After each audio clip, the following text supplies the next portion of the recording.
Let me ask you something.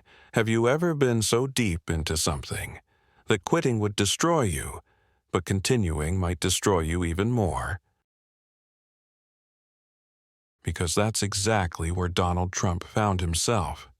Not once, not twice, but multiple times in his life. And no, this is not the story you usually hear. This is not about speeches, not about politics, not about the image. This is about debt, fear, and moments where his entire life could have collapsed. So before you judge him, stay with me. Now, pause for a second. Think about this. Imagine being in his position. No headlines, no confidence, just silence and pressure. Most people never talk about this part. Hey, welcome back. On this channel, we don't talk about overnight success. We talk about what happens before success. The pressure, the mistakes, the moments when everything is on the line. And today's story is one of the most controversial and one of the most misunderstood. Donald Trump. You don't have to like him. You don't have to agree with him. But if you've ever taken a risk in your life, this story will hit close to home. Let me ask you something. Have you ever taken a risk that made sense on paper, but felt dangerous inside? That's where stories like this begin. Donald Trump was born into money. His father, Fred Trump, was a successful real estate developer in New York. Middle-class housing, stable income, strong discipline. But here's what people miss. Growing up rich doesn't remove pressure. Sometimes it multiplies it. Trump wasn't raised to be comfortable. He was raised to win. Failure wasn't discussed. Weakness wasn't tolerated. And from a young age, Donald wanted one thing: to be bigger than his father. Not safer, not steadier, bigger. At that moment, the question wasn't, how do I win?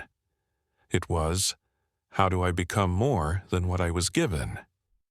And that changes everything. In the 1970s, Trump made a decision that changed everything. He left his father's safe business model and went straight into Manhattan. At the time, Manhattan was risky. Crime was high. Buildings were failing. Banks were cautious. But Trump saw opportunity where others saw danger. His first major bet? The Commodore Hotel, a decaying property near Grand Central Station. Most investors ran away from it. Trump didn't. He convinced the city to give him massive tax breaks. He convinced banks to trust a young, unproven developer, and it worked. The hotel became a success, and that moment did something dangerous to him. It convinced him that risk always pays. No music, no voice, just images. This is where confidence quietly turns into overconfidence. Through the 1980s, Trump expanded aggressively. Hotels, casinos, luxury towers, private jets. His name wasn't just a name, it became a brand. And here's the key detail. Most of this expansion was built on debt, huge debt. At the time, debt was cheap. Banks were lending freely. The economy looked unstoppable. Sound familiar? This is how bubbles form. And Trump was right in the center of it. He wasn't building stability, he was building scale. And scale amplifies mistakes. Then reality hit. The real estate market slowed, interest rates rose, cash flow dried up. Trump's casinos in Atlantic City started bleeding money. By the early 1990s, Donald Trump personally owed hundreds of millions of dollars. His companies owed billions. Let that sink in, billions. Banks didn't see him as powerful anymore. They saw him as a risk. One banker famously said, "We had him by the throat." At one point, Trump himself admitted he was worth less than zero. Negative net worth.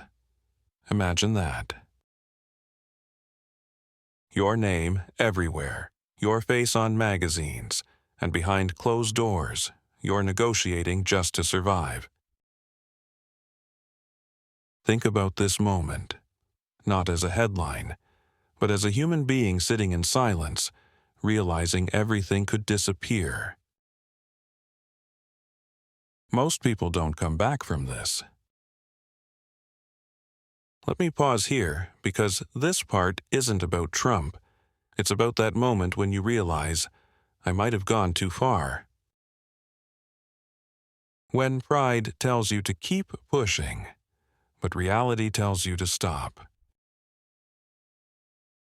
Most people never talk about this phase because it's embarrassing, because it's lonely, and because it breaks people. Now pause again and be honest with yourself. Have you ever been here? Trump didn't declare personal bankruptcy. Instead, he negotiated. Hard. He sat across from banks that could destroy him, and he made a brutal argument. If I fail, you lose more than I do. Some deals worked, some didn't. His companies went through multiple bankruptcies, especially the casinos. And yes, this damaged his reputation. But it also taught him something critical. Cash flow matters more than image. Survival matters more than pride. At this point, success wasn't the goal. Staying alive in the game was. Then came a pivot no one expected. Television.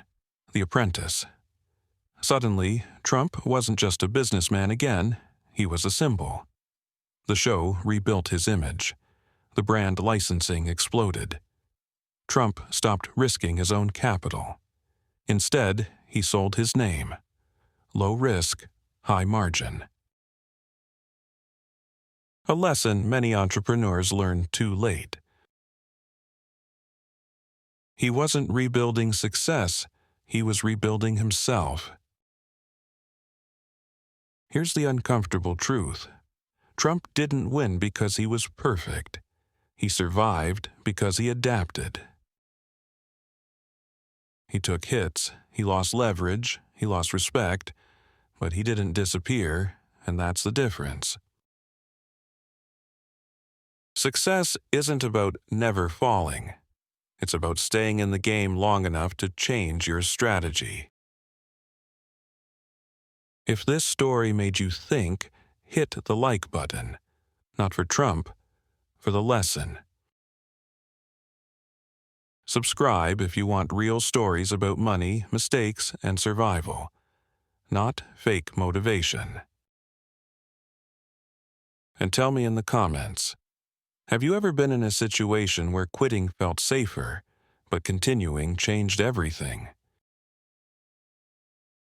Thanks for watching, stay sharp, and I'll see you in the next story.